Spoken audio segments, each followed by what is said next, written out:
वासुदेवाय हरये परमात्मने प्रणतः क्लेशनाशाय गोविन्दाय नमो नमः।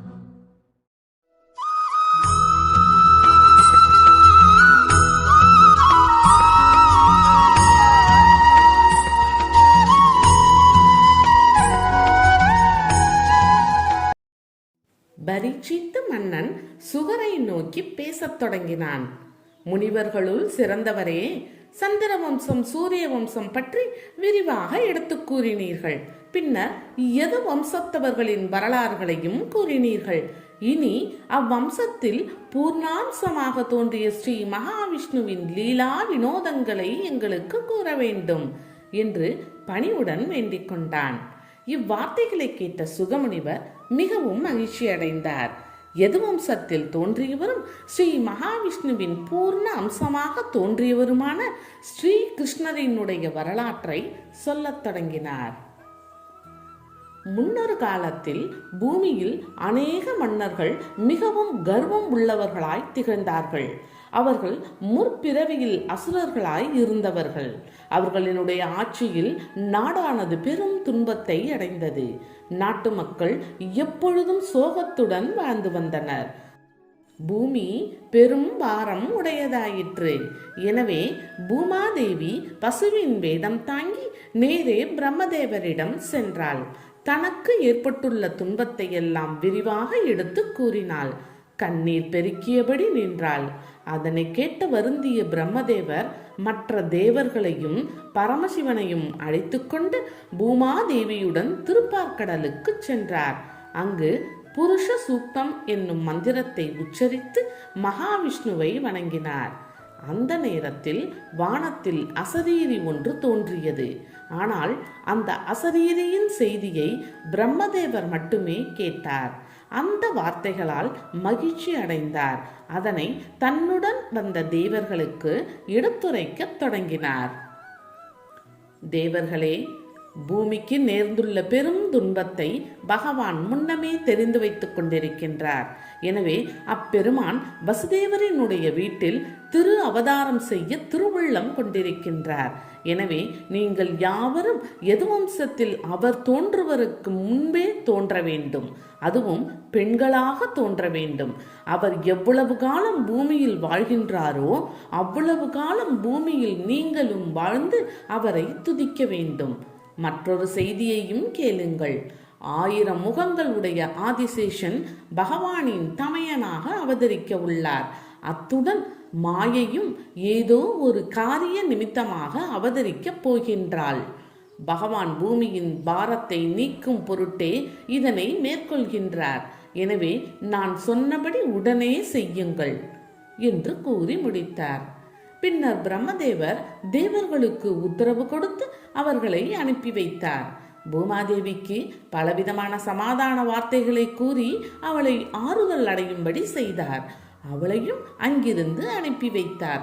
பின்னர் தானும் அங்கிருந்து புறப்பட்டு தம்முடைய உலகை சென்றடைந்தார். அக்காலத்தில் மதுரா நகரை சூரசேனன் என்னும் மன்னன் ஆண்டு வந்தான். மதுரா நகரை சுற்றியுள்ள எல்லா பகுதிகளும் இவன் ஆளுகைக்கு உட்பட்டிருந்தது. அந்த சூரசேனனின் புத்திரன் பெயர் வசுதேவர் என்பதாகும். அவர் வளர்ந்து வாலிப பருவம் அடைந்தார். முதலில் ரோஹிணி என்னும் பெண்ணை மணந்தார். மறுமுறை அவர் தேவகி என்னும் பெண்ணை திருமணம் செய்து கொண்டார். அந்த தேவகியின் பெரிய தகப்பனார் பெயர் உக்கிரசேனன் என்பது ஆகும். உக்கிரசேனனுக்கு கம்சன் என்னும் கொடியவன் மகனாய் திகழ்ந்தான். அவன் தன் ஒன்றுவிட்ட சகோதரியான தேவகியின் மேல் மிகவும் அன்புடையவனாய் இருந்தான்.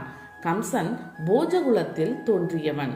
வசுதேவர் தேவகியின் திருமணம் சிறப்புடன் நடந்து முடிந்தவுடன் இருவரும் தம்முடைய வீட்டிற்கு செல்ல முற்பட்டனர். குதிரைகள் பூட்டப்பட்ட தேரில் அமர்ந்தனர். அளவற்ற மகிழ்வுடனும் பொலிவுடனும் மனக்கோலத்துடனும் தம்பதிகள் காணப்பட்டனர். அப்பொழுது தேவகியின் தந்தையான தேவகன் ஏராளமான பரிசு பொருட்களை தேவகிக்கு வழங்கினான். தன் ஒன்றுவிட்ட தங்கையின் மேல் அளவற்ற அன்பு கொண்டிருந்த கம்சன் தானே அவளை அழைத்து கொண்டு போய் அவளுடைய கணவன் வீட்டில் விட்டுவிட்டு வர விரும்பினான்.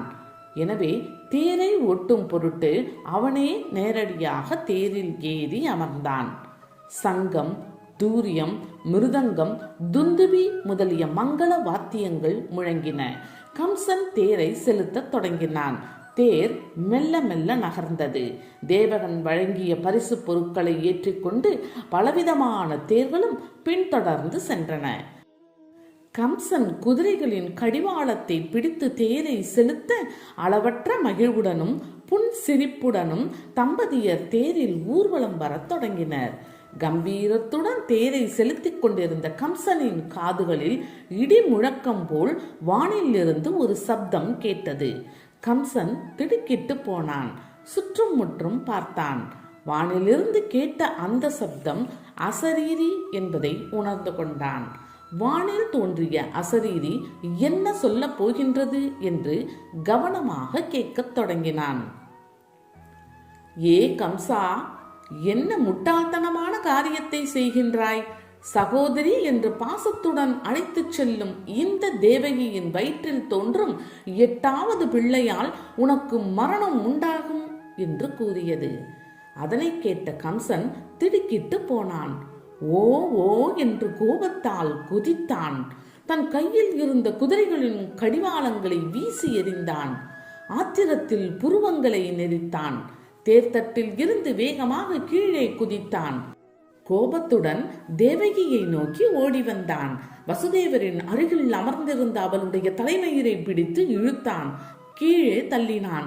தன்னுடைய அண்ணனின் செயலை கண்டு தேவகி நடுநடுங்கி போனாள். திடீரென்று தன்னை கீழே தள்ளியதால் செய்வதறியாது கதறி அழத் தொடங்கினாள். அவள் அழுவதைக் கண்டு இரக்கம் கொள்ளாமல் அவளை வெட்டும் பொருட்டு கம்சன் தன் உடைவாளை ஓங்கினான். இதையெல்லாம் கவனித்துக் கொண்டிருந்த வசுதேவர் முதலில் திகைப்படைந்தார். செய்வதறியாது குழம்பினார். உடல் பதறினார். பின்னர் கம்சனை நோக்கி பேசத் தொடங்கினார். கம்சா, சற்று பொறு. கோபம் வேண்டாம். அவசரப்பட்டு எதையும் செய்து விடாதே.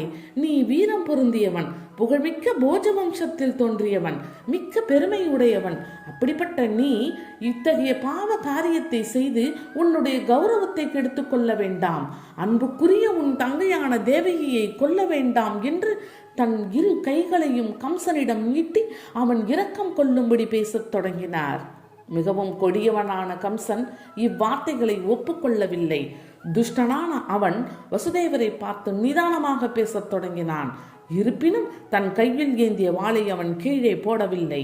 வசுதேவரே, என்னை கொல்லப் போகின்றவன் இவள் வயிற்றில் தோன்றப் போகின்றான் என்பது உறுதியாகிவிட்டது. இவள் தங்கையாயிருந்தால் என்ன, வேறு யாராயிருந்தால் என்ன, இவளுக்கு கர்ப்பமே தோன்றாத வகையில் இவளை இங்கேயே இப்பொழுதே கொன்று விடுகின்றேன் என்று கோபமாக கூறினான். தேவகி ஒன்றும் தோன்றாதவளாய் நடுங்கி கிடந்தாள். கம்சனின் சீற்றம் மிக்க வார்த்தைகளை கேட்டு வசுதேவர் யோசிக்கத் தொடங்கினார். இந்த மூடனிடம் இருந்து தப்பிக்க என்ன வழி என்று பலவாறு சிந்தித்தார். பின்னர் கம்சனை நோக்கி, கம்சா, ஆத்திரப்பட வேண்டாம். தேவகி உன் அன்பிற்கு உரிய தங்கை. அசரீரி தேவகி உன்னை கொல்லுவாள் என்று கூறவில்லையே. இவரிடம் எனக்கு பிறக்கும் 8வது பிள்ளையால் தானே மரணம் உண்டாகும் என்று கூறியிருக்கின்றது. எனவே தேவகியால் உனக்கு எந்தவித கெடுதலும் இல்லையே. அவளை கொல்லும் எண்ணத்தை கைவிட்டுவிடு. எங்களுக்கு குழந்தை பிறந்தால் பிறந்த உடனேயே அதனை உன்னிடம் ஒப்படைத்து விடுகின்றோம். எங்களை காப்பாற்று என்று கூறினார். தழுதழுத்த குரலுடன் இரக்கம் தோன்ற வசுதேவர் கூறிய சொற்கள் கம்சனின் நெஞ்சில் நின்றது. அவர் பேசிய வார்த்தைகள் நியாயமானவை என்பதை உணர்ந்தான். எனவே அவன் கோபம் சிறிது சிறிதாக குறையத் தொடங்கியது. சாந்த நிலையை அடைந்தான். தங்கையின் மேல் மீண்டும் அன்பு பிறந்தது. வசுதேவரின் வார்த்தைகளை ஏற்றுக்கொண்டான். பிறகு பாசம் தோன்ற தங்கையின் பயத்தை போக்கினான். வசுதேவரின் பக்கத்தில் மீண்டும் அவளை தேரில் அமரச் செய்தான். தானும் தேர்தட்டில் ஏறி அமர்ந்து அதனை ஓட்டத் தொடங்கினான். தடைப்பட்ட ஊர்வலம் மீண்டும் செல்லத் தொடங்கியது. தானே தேரை செலுத்தி கொண்டு சென்று வசுதேவரின் இல்லத்தை கொண்டு போய் சேர்த்தான். நாட்கள் நகர்ந்தன. வசுதேவர் கூறியபடி நடந்து கொள்கின்றாரா என்று அறியும் பொருட்டு தக்க வீரர்களை நியமித்தான். அத்துடன் அடிக்கடி தானும் அவர் வீட்டிற்கு சென்று வந்தான். வசுதேவரும் தேவகியும் மகிழ்வுடன் வாழத் தொடங்கினர். இல்லற இன்பத்தில் திளைத்தனர். சில நாட்களில் தேவகி கருவுற்றாள். குறிப்பிட்ட நாளில் அழகிய ஆண் குழந்தை ஒன்றை பெற்றெடுத்தாள். கீர்த்திமான் என்ற பெயருடைய அந்த குழந்தையை கம்சனிடம் தர தேவகி முதலில் சம்மதிக்கவில்லை. கதறி அழுதாள். இருப்பினும் வசுதேவர் அவளுக்கு ஆறுதல் கூறி தேற்றினார். பிறகு அக்குழந்தையை கையில் ஏந்தியபடி கம்சனினுடைய இருப்பிடத்திற்கு சென்றார். நெஞ்சு கணக்க கண்களில் நீர் மல்க அப்புதல்வனை கம்சனிடம் கொடுத்தார். கொடுக்கும் பொழுது, கம்சா, முன்னர் உனக்கு கொடுத்த வாக்குறுதியின்படி இக்குழந்தையை உன்னிடம் தருகின்றேன். உன் எண்ணப்படி செய்து கொள் என்று கூறினார். வசுதேவரினுடைய செயல் கம்சனுக்கு மிகுந்த மகிழ்வை உண்டாக்கியது. அவருடைய நேர்மையை மனதிற்குள் பாராட்டி கொண்டான். நெகிழ்ச்சியுடன் நெஞ்சுடன் குழந்தையை கைகளால் வாரி எடுத்தான். பின்னர் சிரித்துக்கொண்டே அவரிடம் திருப்பி கொடுத்து, வசுதேவரே, இவன் உம்முடைய முதல் பிள்ளை. இவனால் எனக்கு பயமில்லை. உங்களுடைய 8வது குழந்தையினால்தான் எனக்கு மரணம் உண்டாகும். எனவே இவனை எடுத்து செல்லுங்கள் என்று கூறினான். இந்த வார்த்தைகளை கேட்டு வசுதேவர் அளவற்ற மகிழ்ச்சி அடைந்தார். அக்குழந்தையை வாங்கி மார்புடன் தழுவிக்கொண்டார். உச்சி மோர்ந்தார். உள்ளம் குளிர்ச்சி அடைந்தார். பின்னர் கம்சனிடம் விடைபெற்று கொண்டு குழந்தையுடன் தன்னுடைய வீட்டிற்கு திரும்பினார். குழந்தை உயிருடன் திரும்பியதை அறிந்து தேவகி மகிழ்ச்சி அடைந்தாள். நாட்கள் நகரத் தொடங்கின. அடுத்தடுத்து தேவகிக்கு தொடர்ந்து 5 முறை ஆண் குழந்தைகளாகவே பிறந்தன. ஒவ்வொரு குழந்தை பிறந்த போதும் வசுதேவர் அதனை கம்சனுக்கு முறைப்படி தெரிவித்து வந்தார். இத்தகைய தருணத்தில் ஒருமுறை நாரத மகரிஷி கம்சனின் உடைய அவைக்கு வந்து சேர்ந்தார். நாரதரை கண்டவுடன் கம்சன் மிகவும் மகிழ்வடைந்தான். அவரை வணங்கி வரவேற்று தக்க ஆசனம் நல்கினான். முறைப்படி உபசரித்தான். நாரதர் கம்சனை நோக்கி, கம்சா, நீ சென்ற ஜென்மத்தில் காலநேமி என்னும் அசுரனாய் இருந்தாய். பகவான் உன்னை சம்ஹாரம் செய்தார். இப்பொழுது போஜ வம்சத்தில் தோன்றியிருக்கின்றாய். கோகுலத்தில் வாழும் நந்தன் முதலிய கோபர்களும் வசுதேவர் முதலிய விஷ்ணிகளும் எதுகுலத்தில் தோன்றிய மற்றவர்களும் தேவாம்சம் பொருந்தியவர்கள். ஆனால் உன்னை சேர்ந்தவர்கள் அனைவரும் அசுரர்கள். பூமியின் பாரம் நீக்கும் பொருட்டு பகவான் அசுரர்களை கொல்ல இருக்கின்றார். எனவே அவர் எதுவம்சத்தில் தேவகியின் கர்ப்பத்தில் தோன்றப் போகின்றார். அவர் மூலம் உனக்கும் உன்னை சார்ந்தவர்களுக்கும் துன்பமுண்டாக போகின்றது என்று கூறினார். இதை கூறிவிட்டு கம்சனிடமிருந்து விடைபெற்று கொண்டு ஆகாய மார்க்கமாக சென்றார். நாரதரின் இந்த வார்த்தைகள் கம்சனை கோபம் கொள்ளச் செய்தன. என்ன செய்வது என்று தோன்றாமல் குமுறி துடித்தான். அவனுள் மறைந்து இருந்த அசுரத்தனமும் கொடூரமும் பீரிட்டு கொண்டு வெளிப்பட்டன. நாரதர் கூற்றையும் அசரீரியின் கூற்றையும் ஒன்று சேர்த்து எண்ணி பார்த்து கலக்கம் கொண்டான். தன்னை காப்பாற்றிக் கொள்ள எல்லா நடவடிக்கைகளையும் மேற்கொள்ளத் தொடங்கினான். அவன் ஆத்திரத்தின் வெளிப்பாடாக முதலில் தன் தந்தையான உக்கிரசேனனை துன்பப்படுத்தி அந்நாட்டை அவரிடம் இருந்து பிடுங்கிக் கொண்டான். தானே அந்நாட்டின் மன்னன் என்று அறிவித்தான். எதுவம்சத்தில் தோன்றிய எல்லோரையும் விரோதிகளாக எண்ணினான். அவர்களை கொடுமைப்படுத்த தொடங்கினான். சூரசேனனை இம்சைப்படுத்தி மதுரா ஆட்சியையும் பிடுங்கிக் கொண்டான். பிரலம்பன், பகன், சானூரன், திருணாவர்தன், மகாசனன், முஷ்டிகன், அரிஷ்டன், திவிதன், பூதனா, கேசி, தேனுகன் முதலிய அசுரர்களை தன்னுடன் சேர்த்து கொண்டான். பாணன், பௌமன், ஜராசந்தன் முதலிய அசுர அம்சமுடைய அரசர்களையும் தன்னுடன் சேர்த்து கொண்டான். இவர்கள் துணையுடன் யாதவர்களுக்கு பெரும் துன்பத்தை கொடுக்கத் தொடங்கினான். அவனுடைய தொல்லைக்கு தாக்கு பிடிக்க முடியாமல் நாட்டு மக்களில் பலர் குரு, பாஞ்சாலம், கேகயம், நிடதம், விதேகம், கோசலம் முதலிய நாடுகளுக்கு சென்று வாழத் தொடங்கினர். முன்னர் கொல்லாமல் விட்டுவிட்ட தேவகியின் 6 குழந்தைகளையும் முரட்டுத்தனமும் கொடூரமும் மேலோங்கிய கம்சன் கொன்றான். தன் பிள்ளைகள் ஒரு சேர ஒரே நேரத்தில் கொல்லப்பட்டதை அறிந்து வசுதேவரும் தேவகியும் துடிதுடித்து போயினர். கீழே விழுந்து புரண்டு அழுதனர். தலையில் அடித்துக்கொண்டு கதறினர். அதை பற்றி கம்சன் கொஞ்சமும் கவலைப்படவில்லை. சில நாட்கள் சென்றன. பின்னர் ஒரு நாள் வசுதேவருக்கும் தேவகிக்கும் விலங்கிட்டு அழைத்துச் சென்றான். அவர்களை சிறையில் அடைத்து கடுமையான காவலை ஏற்படுத்தினான். அப்படியும் கோபம் தீராமல் நாட்டு மக்களுக்கு பெரும் கொடுமைகளை செய்த வண்ணம் இருந்தான். தேவகி 7வது முறையாக கருவுற்றாள். அதை கண்ட வசுதேவர் கலக்கம் அடைந்தார். முன்னர் 6 குழந்தைகளை வளரவிட்டு பின்னர் கொன்ற நிகழ்ச்சி அவரை பெரிதும் துன்பத்தில் ஆழ்த்தி இருந்தது.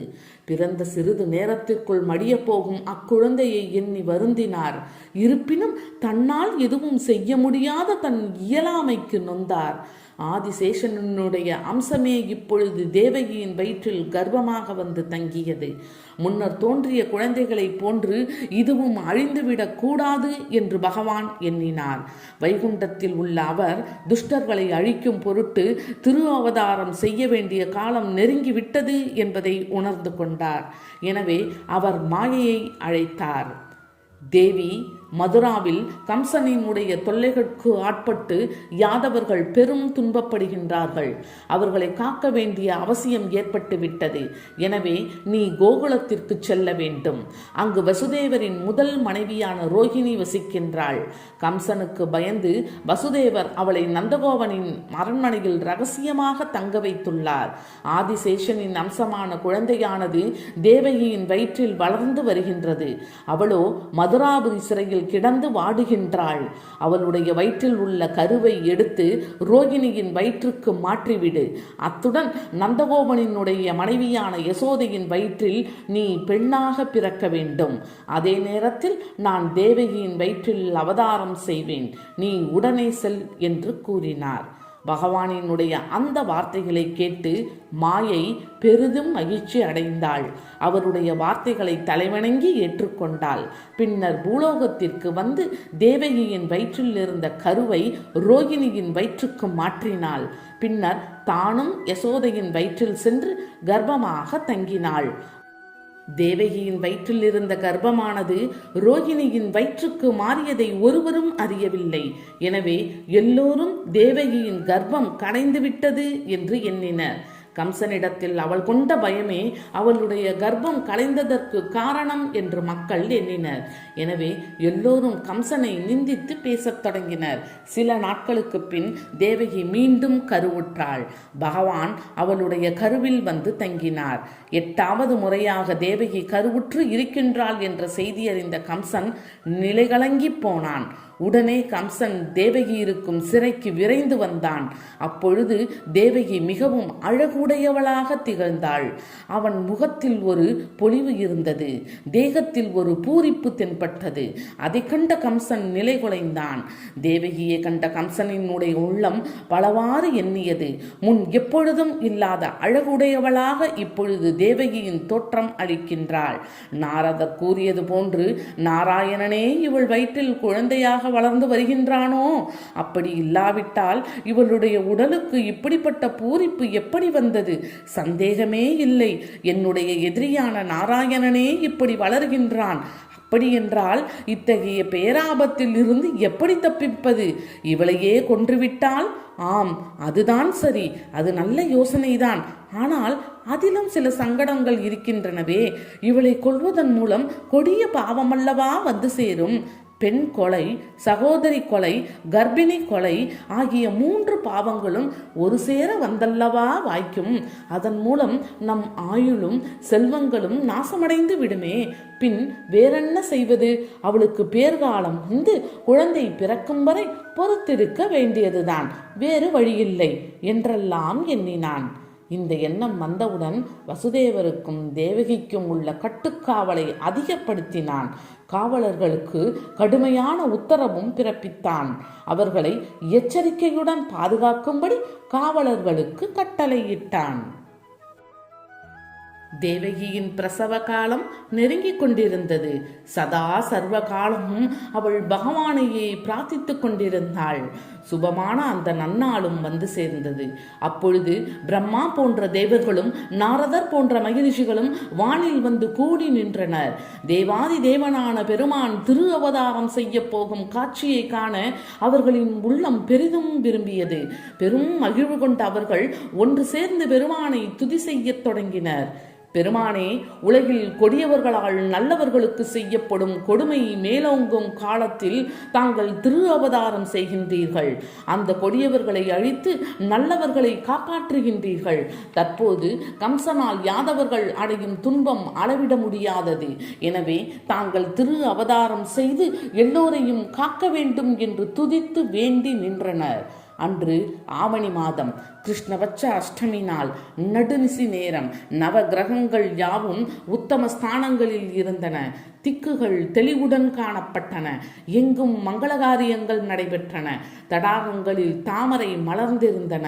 தாமரை பகலில்தான் மலரும். அன்று பகவான் திரு அவதாரம் செய்ய இருப்பதால் இரவில் மலர்ந்தன. எல்லா மரங்களும் பூத்தன.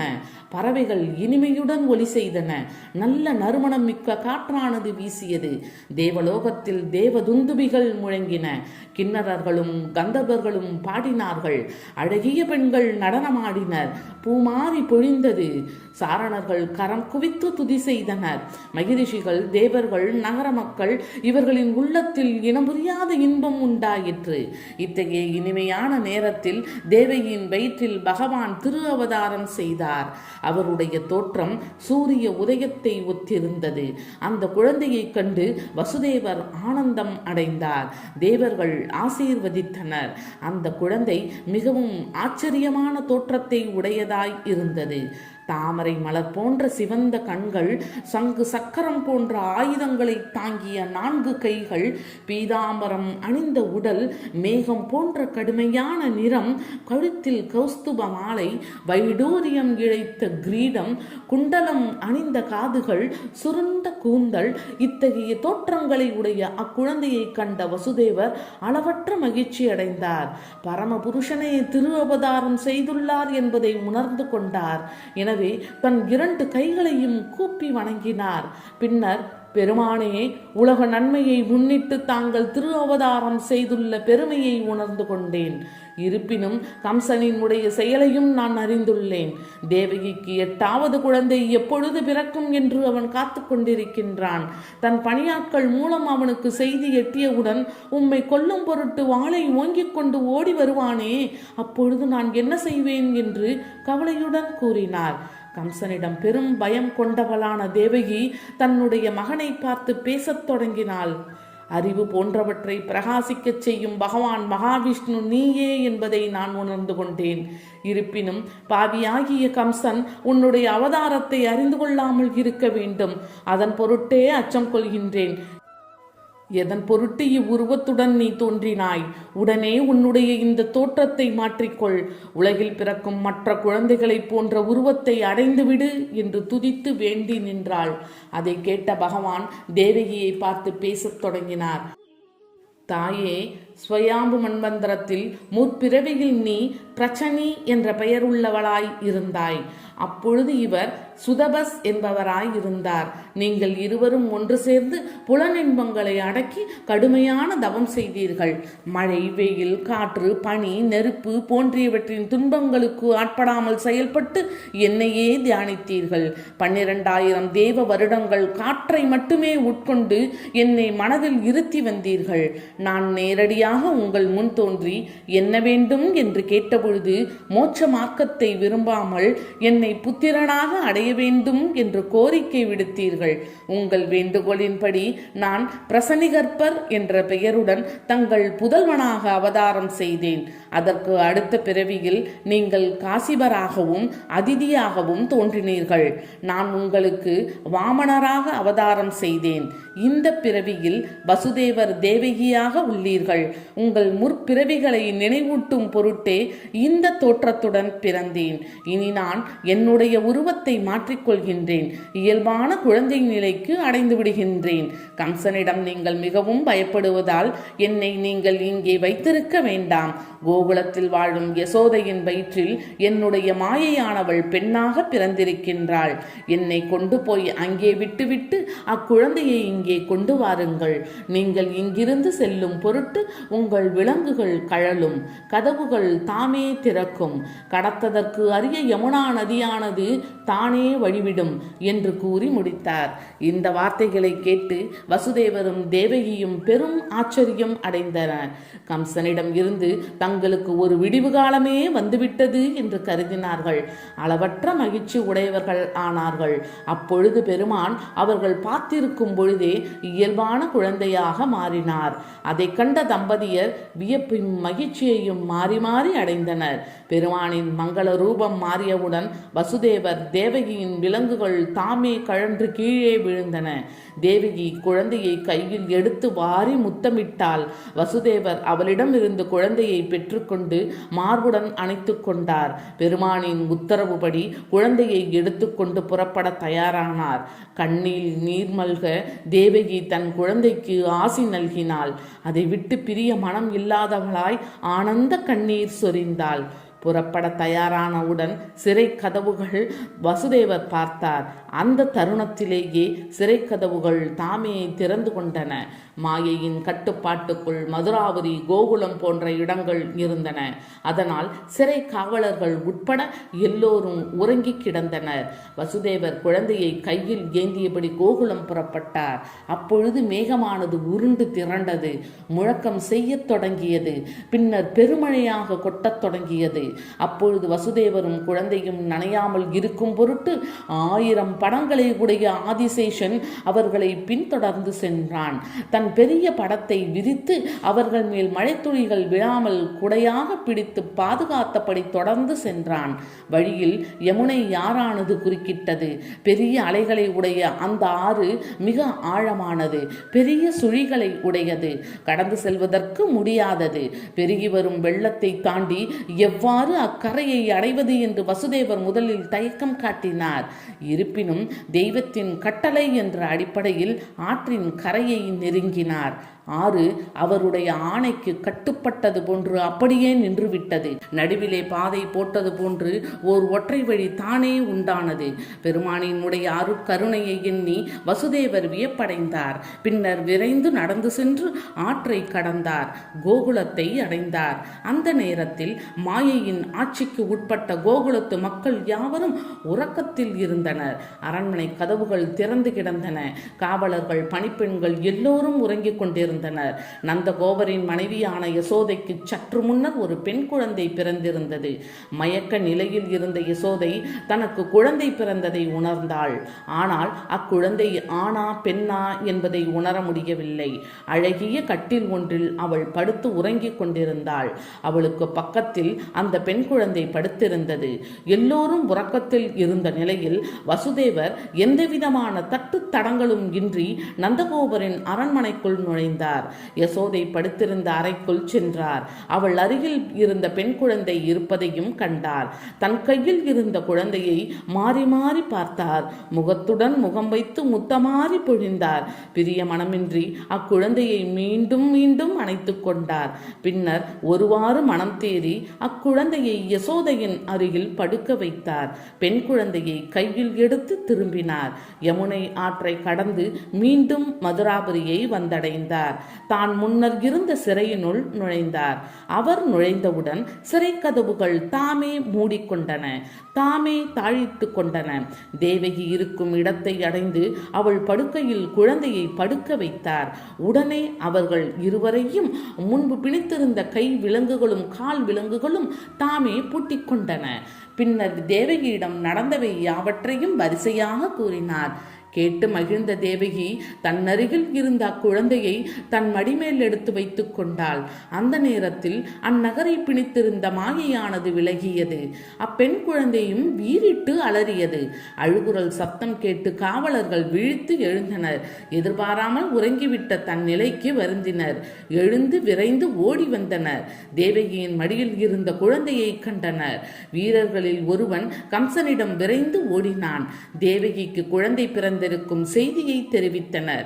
இதை கேட்டவுடன் கம்சன் படுக்கையில் இருந்து துள்ளி குதித்தான்.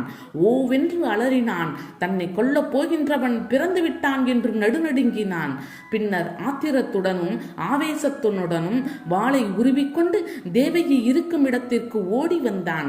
அவன் சீற்றத்துடன் ஓடி வருவதைக் கண்டு வீரர்கள் ஒதுங்கி நின்று வழிவிட்டனர். புயலென சிறைச்சாலையினுள் அவன் புகுந்தான். அவனை கண்டதும் தேவகி நடுநடுங்கி போனாள். குழந்தையை எடுத்து தன் மார்புடன் அணைத்து கொண்டாள்.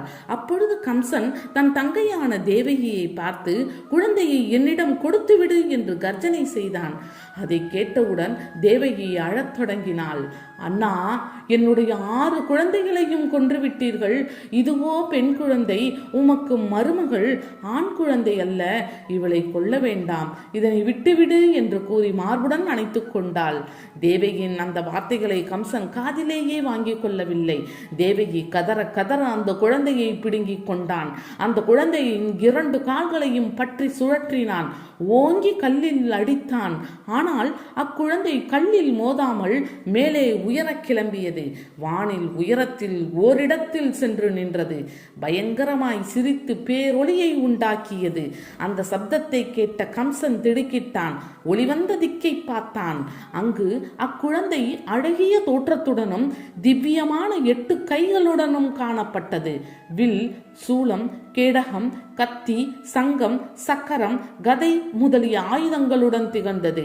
அக்குழந்தை பயங்கரமாய் தொடர்ந்து சிரித்தது. சிரித்தபடி, ஏ மூடனே, என்னை உன்னால் கொல்ல முடியாது. தெரிந்தோ தெரியாமலோ என் பாதங்களை தொட்டுவிட்டாய். எப்படி இருப்பினும் அதன் பொருட்டு உன்னை மன்னித்து விடுகின்றேன். உன்னை கொல்லும் பொருட்டு திரு அவதாரம் செய்து இருப்பவர் வேறு இடத்தில் வளர்ந்து வருகின்றார் என்று கூறியது. பின்னர் யோக மாயையாகிய அக்குழந்தை மறைந்து விட்டது. இந்த வார்த்தைகளை அக்குழந்தை கூறிவிட்டு மறைந்தவுடன் கம்சன் திடுக்கிட்டு போனான். செய்வதறியாமல் திகைத்தான். கோபத்தால் பற்களை நரநரவென்று கடித்தான். நெருப்பு பிழம்பானான். பின்னர் சிறிது சிறிதாக சமாதானம் அடைந்தான். தன்னுடைய முரட்டுத்தனத்தை மாற்றிக்கொண்டு சாந்தம் அடைந்தான். நேரே வசுதேவரிடமும் தேவகியிடமும் சென்றான். அவர்களின் விலங்குகளை எல்லாம் அகற்றினான். தன்னுடைய தங்கையை தண்டித்து விட்டமைக்கு எண்ணி வருத்தப்பட்டான். இந்த எண்ணம் அவனுக்கு வந்தவுடன் கண்கள் தாமே கலங்கத் தொடங்கின. தழுதழுத்த குரலில் அவர்களை பார்த்து பேசத் தொடங்கினான். சகோதரி, நான் பெரும் பாவி. ஈவு இரக்கமின்றி உன்னுடைய குழந்தைகளை கொன்றுவிட்டேன். பூர்வ ஜென்மத்தில் அவர்கள் செய்த வினையின் காரணமாகவே இது நிகழ்ந்துவிட்டது. அதற்காக வருத்தப்பட வேண்டாம். இனி நான் உங்களை விடுதலை செய்து விடுகின்றேன். உங்கள் இஷ்டம் போல் எங்கும் வாழலாம், அல்லது உங்கள் அரண்மனைக்கு செல்லுங்கள் என்று கூறினான். பின்னர் வருத்தம் தோய்ந்த மனத்துடன் அவர்களிடம் இருந்து விடைபெற்று கொண்டு சென்றான். மறுநாள் பொழுது புலர்ந்தது. கம்சன் அனுப்பிய ரதத்தில் ஏறிக்கொண்டு வசுதேவரும் தேவகியும் தம்முடைய அரண்மனைக்கு திரும்பினர். மிகப்பெரிய துன்பத்தில் இருந்து மீண்டதாக அவர்களுக்கு ஒரு நிம்மதி இருந்தது. நீண்ட நாட்களுக்கு பின்னர் அவர்கள் மகிழ்வுடன் காணப்பட்டனர். இவ்வளவு மகிழ்வுடன் அவர்கள் வாழ்நாளில் இதுவரை இருந்தது இல்லை. வசுதேவரும் தேவகியும் சென்ற பின்னர் கம்சன் தன்னுடைய ஆலோசனை மண்டபத்தை கூட்டினான். தன்னை சேர்ந்த அவர்களிடம் முதல் நாள் இரவு நடந்த யாவற்றையும் தனக்கு தெரிந்த வரையில் தெரிவித்தான். அவர்களுடைய ஆலோசனையை கேட்டான். தேவர்களிடத்தில் மிகவும் கோபம் உடையவர்களான அவர்கள் அதை கேட்டு ஆத்திரம் அடைந்தார்கள். எனவே அவர்கள் கம்சனை நோக்கி, போஜர்களின் அரசே, நீர் சொல்வது உண்மையெனில் இங்கு எங்கோதான் அவன் ஒளிந்து வளர வேண்டும். பட்டணங்கள், கிராமங்கள், கோகுலங்கள் போன்ற இடங்களில் பிறந்துள்ள 10 நாட்களுக்கு உட்பட்ட எல்லா குழந்தைகளையும் கொன்றுவிடுக என்று கூறினர். கம்சனுக்கும் அந்த யோசனை சரியென்றே தோன்றியது.